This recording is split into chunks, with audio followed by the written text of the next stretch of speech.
Wait, Ollie, Yeah? where are we going? We're going to see this awesome cave. Yeah.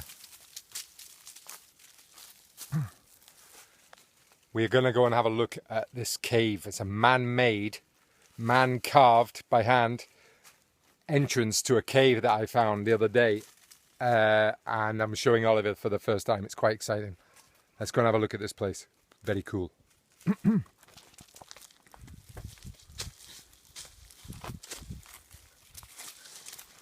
Good climbing, by the way.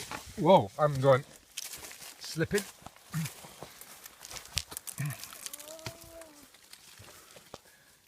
There's a fossil shell. Aspetta, Ali. Wait for me. Wow.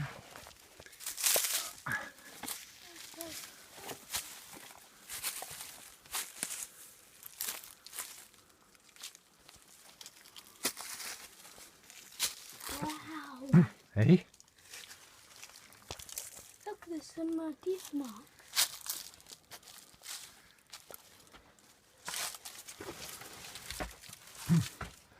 You see here all the chisel marks, the hammer, whatever tool they were using to cut this cave entrance. Can I get back far enough to show the entirety of the entrance? Nice little door, and then it kind of widens out immediately. It becomes more wide, the entrance. So the entrance is about 2 feet across, a little bit more than 2 feet across, and then it widens out. The initial tunnel widens out to about 4 feet across, and then we end up in the chamber or whatever. But as you can see, this is pretty dangerous. Let me see. No, I want to see your beautiful face. Yeah, it is kind of dangerous because, as you can see, there's these huge blocks of sandstone that have just collapsed, blocking this cave entrance and blocking any tunnel. If there was a tunnel going further in here, it's kind of these blocks that have fallen have blocked any further progress. So if I wanted to find out if there was further tunnels here, I would have to start digging, and that would be, I think, quite dangerous. So Oliver has spotted something that I spotted the first time I came here, which is very interesting. There's some tooth marks on the wall. Yeah, bravo Oliver, well spotted. Here you can see the clear marks of teeth. I'm pretty sure that that's teeth, and I would say from those two parallel lines and from the size of them, I would say that's a rodent, and I would say it's a large rodent, like either a hare or a porcupine. I would say has been coming in here and eating this clay stroke sandstone deposits that are here. And this is stuff that's been laid down since when there was the sea here, because as you saw,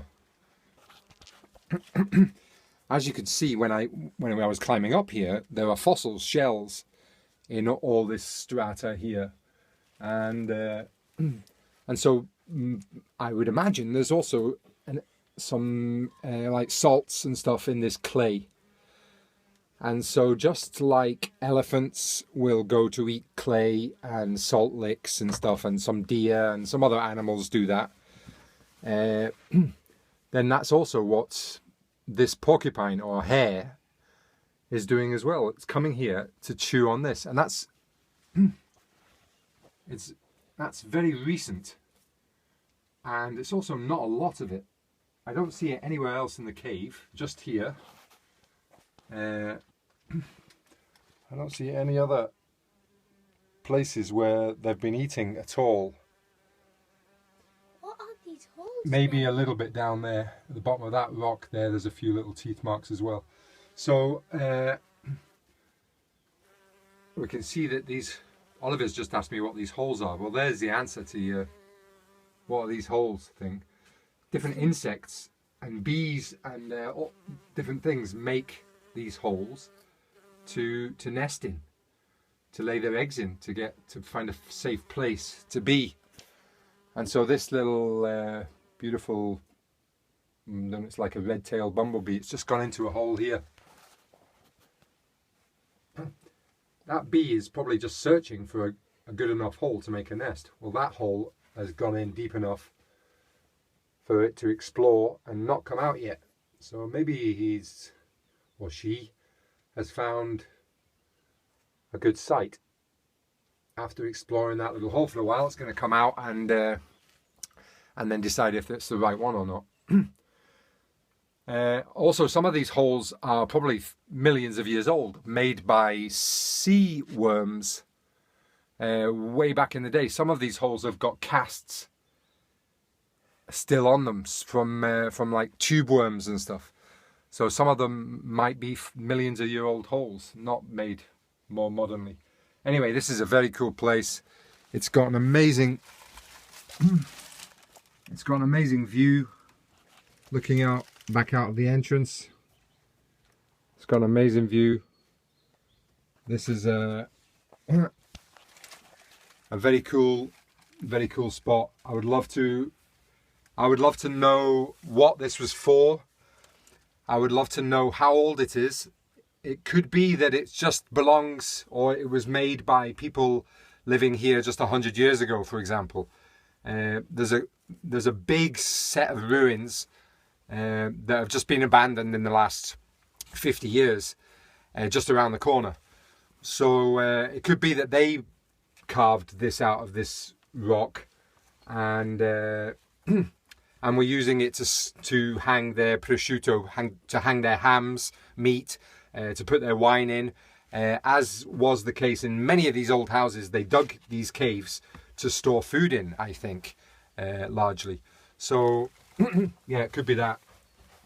But maybe I'll send this little video, or maybe I'll send it or show it to a couple of experts that I know about the Etruscans, for example. Etruscans also lived in this area, although there's less ruins and stuff of them in this area than there are in the south of Tuscany. There are still places around here where they used to inhabit. So maybe this is even an Etruscan tomb entrance, or an Etruscan sacred site, some kind of site for spiritual ceremonies or whatever. Who knows? The entrance faces pretty much due west. That could be significant or not. It's difficult to get to this entrance now, as you could see, but probably when it was made, there was a path leading to it that's just slipped away. It's eroded away since it was made, whether that be 50 years or 500 years. But I don't know. Anyway, wanted to show you that.